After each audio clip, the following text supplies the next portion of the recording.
सिंह आप सबका स्वागत करता हूँ। इकॉनमी दिस वीक के इस अंक में दो मुद्दे हैं जिस पर हम लोग चर्चा करेंगे। एक है ग्लोबल मिनिमम कॉर्पोरेट टैक्स और दूसरा है सस्टेनेबल डेवलपमेंट गोल। मित्रों, अभी हाल ही में 5 जून को दुनिया के सर्वाधिक शक्तिशाली देशों के ग्रुप 7 ने, जिसमें कि UK, Canada, France, Germany, Italy, Japan और यूएस शामिल हैं, ने एक समझौता किया है, एक एकॉर्ड किया जिसका नाम है global minimum corporate tax rate.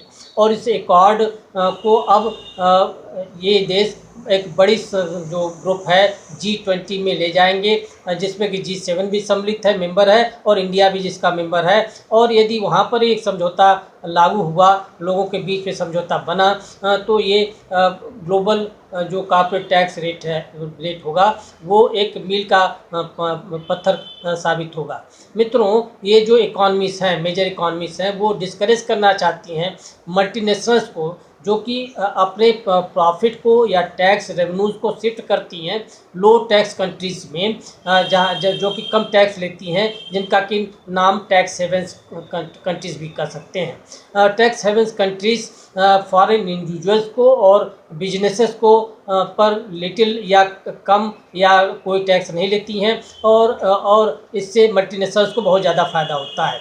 इनमें Ireland, British Virgin Islands, Bahamas, Panama, ये सभी देश सम्मिलित हैं। और आयरलैंड तो कभी बहुत गरीब देश था, लेकिन वो टैक्स हेवन के रूप में बना और उसके में अपने को परिवर्तित किया, और उसके परिणामस्वरूप काफ़ी ज़्यादा समृद्ध देश के रूप में कन्वर्ट हो गया है।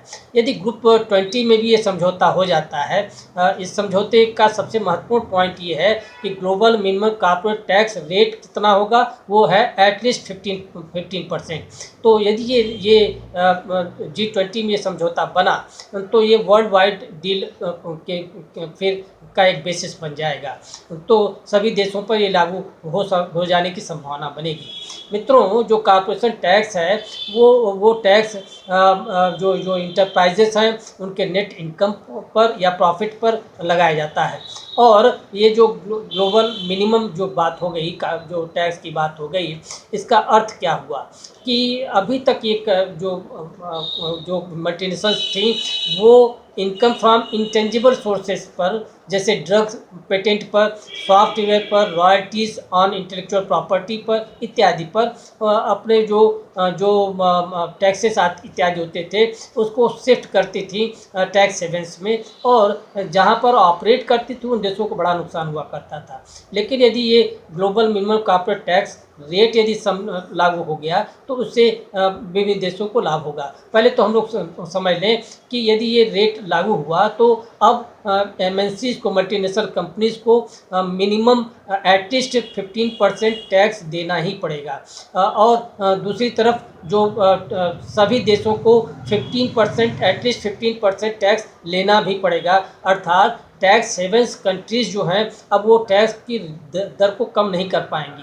तो इससे पूरी विश्व की अर्थव्यवस्था को लाभ होगा। केवल टैक्स हेवन्स की कंट्रीज़ को ही फ़ायदा नहीं होगा, और केवल मल्टीनेशनल्स को ही फ़ायदा नहीं होगा, बल्कि सभी देशों को फ़ायदा होगा। मित्रों, इससे इस फ़ायदे को यूके की टैक्स जस्टिस नेटवर्क ने आंकने की कोशिश की है, और उसने बताया है कि G7 कंट्रीज़ को कुछ $168 बिलियन का फ़ायदा होने की संभावना है, और अदर्स कंट्रीज़ को का गेन $107 बिलियन का होगा।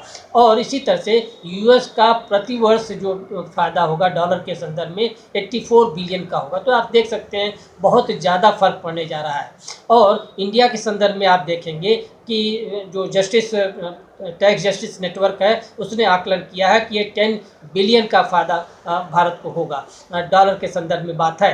तो लेकिन कुछ अन्य लोगों ने इसको 4 बिलियन टू 10 बिलियन की बात कही है। फिर भी ये जो ग्लोबल मिनिमम कॉर्पोरेट टैक्स है, वो लागू होने पर सर्वाधिक फ़ायदा अन्य देशों के साथ साथ भारत को होने की पूरी संभावना है, इसलिए हम इसका स्वागत करेंगे। मित्रों, हम लोग दूसरे बिंदु पर आवें कि सस्टेनेबल डेवलपमेंट गोल की या एजेंडा बना था यूनाइटेड नेशंस के देशों के बीच में 2015 में, और उस वो जो ब्लूप्रिंट था उसका उद्देश्य था कि देशों के बीच में पीस और प्रॉस्पेरिटी बढ़े, अब प्लैनेट्स में या विश्व में जो शांति और सुख और समृद्धि बढ़े। और इसके लिए जो गोल्स स्थापित 17 सस्टेनेबल डेवलपमेंट गोल्स की को अचीव करने की बात रखी गई थी कि 2030 तक हम लोग इन गोल्स को प्राप्त कर लेंगे। और उसमें 193 यूनाइटेड नेशंस के 193 मेंबर्स ने इस एजेंडे को स्वीकार किया था। भारत के बारे में चिंता ये है कि भारत अब पिछले वर्ष की तुलना में ये 115वें पायदान पर था, रैंक पर था भारत, और इस वर्ष वो फिसल करके 117वें रैंक पर चला गया। तो अब ये एक सोचनीय स्थिति हो गई है कि भारत को अब अच्छे रैंक के ऊपर जाना चाहिए था, वो नीचे की तरफ खिसक गया है। और इनफैक्ट भारत की स्थिति दयनीय इसलिए भी समझ में आती है कि 4 साउथ एशियन कंट्रीज, जिसमें कि भूटान, नेपाल, श्रीलंका, बांग्लादेश भी सम्मिलित हैं, वो सब उनका सस्टेनेबल डेवलपमेंट गोल के इंडेक्स में वो सभी भारत से आगे हैं, बेहतर स्थिति में हैं। तो भारत के लिए एक चिंताजनक स्थिति निश्चित रूप से ये है। हम लोग सामान्यतः कहते हैं कि भारत एक विकसित देश है या उसमें सुख सुविधाएँ या समृद्धि अन्य इन चारों देशों की तुलना में ज़्यादा है, लेकिन वस्तुस्थिति कहीं कुछ अन्य ही दिखाई पड़ती है। मित्रों, जो 17 SDG थे, सस्टेनेबल डेवलपमेंट गोल थे, उसमें है कि पहला कि नो पॉवर्टी होनी चाहिए, जीरो हंगर की स्थिति लाया जाए, गुड हेल्थ एंड वेलबींग को स्थापित किया जाए, क्वालिटी एजुकेशन दिया जाए, जेंडर इक्वलिटी स्थापित करना है, क्लीन वाटर और सैनिटेशन देना है, अफोर्डेबल एंड क्लीन एनर्जी प्रदान करनी है, decent work and economic growth की स्थिति पैदा करनी है, इंडस्ट्री इनोवेशन इंफ्रास्ट्रक्चर बनाना है, रिड्यूस्ड इनइक्वलिटीज़ को करना है, सस्टेनेबल सिटीज़ एंड कम्युनिटीज़ की बारे में बात करनी है, रेस्पॉन्सिबल कंजम्पशन एंड प्रोडक्शन की बात करनी है, क्लाइमेट एक्शन की बात करनी है, life below water and life on land दोनों को देखना है, peace, justice and strong institutions स्थापित करना है, और साथ ही साथ ग्लोबल पार्टनरशिप को भी स्ट्रेंथन करना है।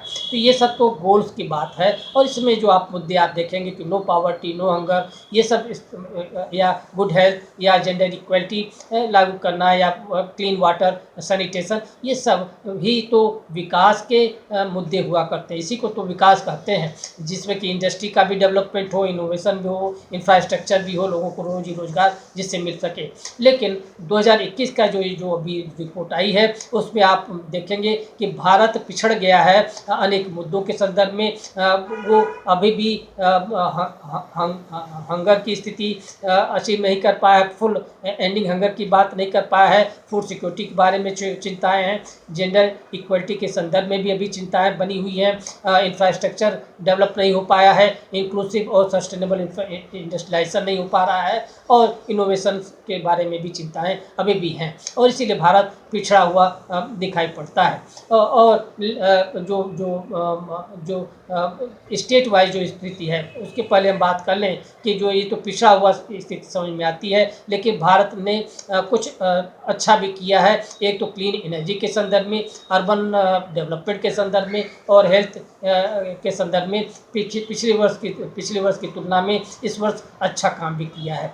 अब लेकिन स्टेट वाइज यदि हम लोग देखें तो जिसको कि किन स्टेट ने अच्छा काम किया SDG को अचीव करने में, तो उसके संदर्भ में पहला तो है इंडेक्स क्या है, इसको समझ लेना चाहिए कि 4 इंडेक्स हैं कि एस्पिरेंट्स जो कि 0 to 49 जिनको इंडेक्स प्राप्त हो, परफॉर्मेंस स्टेट्स का मतलब हुआ 50 जो कि 50 to 64 जो इंडेक्स प्राप्त कर पाते हों, फ्रंट रनर के में स्टेट्स कौन है जो कि 65 to 99 इंडेक्स स्कोर कर पाते हों, और अचीवर में 100 स्कोर है। अभी तक कोई भी देश कोई भी स्टेट भारत का एस्पिरेंट में अर्थात 0 to 49 स्कोर में और अचीवर मतलब 100% स्कोर नहीं कर पाया है। तो एस्पिरेंट नहीं है तो भी अच्छी बात है, और अचीवर नहीं कर पाया है तो ये इसको हमको अचीव करना है। इसका मतलब है कि भारत के अधिकांश राज्य आइदर परफॉर्मर हैं या फ्रंट रनर हैं, वो दोनों ही स्थितियाँ निश्चित रूप से कहीं न कहीं बेटर कही जा सकती हैं, लेकिन बेस्ट नहीं है या बहुत अच्छा कह लें, ऐसा नहीं है। तो भारत के जो कुछ राज्य हैं, केरल, हिमाचल प्रदेश और चंडीगढ़, वो उन्होंने बेस्ट अचीव किया है और वो उन्होंने बेटर स्थिति की है। केरला की 75 स्कोर है, जबकि चंडीगढ़ और हिमाचल की 72 बोथ है। और उसी तरफ दूसरी तरफ बिहार, झारखंड और आसाम जैसे राज्य भी हैं जो कि वर्स्ट परफॉर्मर स्टेट्स के रूप में इमर्ज किए हैं, और इन पर ख्याल करने की आवश्यकता है। मित्रों, ये जो हम लोगों ने विवेचना की है वो शो करता है कि भारत में अभी भी हंगर और फूड सिक्योरिटी जैसी स्थितियाँ कुछ न कुछ हैं या इमर्ज बीच बीच में करती हैं, तो उसके बारे में चिंता हमको आपको करनी है। विश्व गुरु आप बनना चाहते हैं तो इसमें जितने भी मुद्दे आपने देखा है कि एसडीजी के मुद्दे हैं, जिसमें कि अभी हमने कहा कि क्लीन वाटर की बात है, वर्क डिसेंट वर्क की बात है, इकोनॉमिक ग्रोथ की बात है, लाइफ बिलो वाटर को डेवलप करने की या लाइफ ऑन लैंड के बारे में बात करने की बात कही गई, या डिफरेंट इंस्टीट्यूशंस बनाने की बात है। उन सभी के क्षेत्रों में आपको ज़्यादा सोचना होगा, ज़्यादा बेटर करना होगा, तभी हम एक विकसित राष्ट्र के रूप में जाने जाएंगे, या हम लोग वो अचीव कर पाएंगे एक अच्छा देश जो कि पीस और के आधार पर बढ़ पाएगा। तभी ये बेटर भारत होगा। तभी हम वसुधैव कुटुंबकम की बात करते हैं या विश्व गुरु बनने की बात करते हैं, तभी हम लोग अचीव कर पाएंगे। धन्यवाद।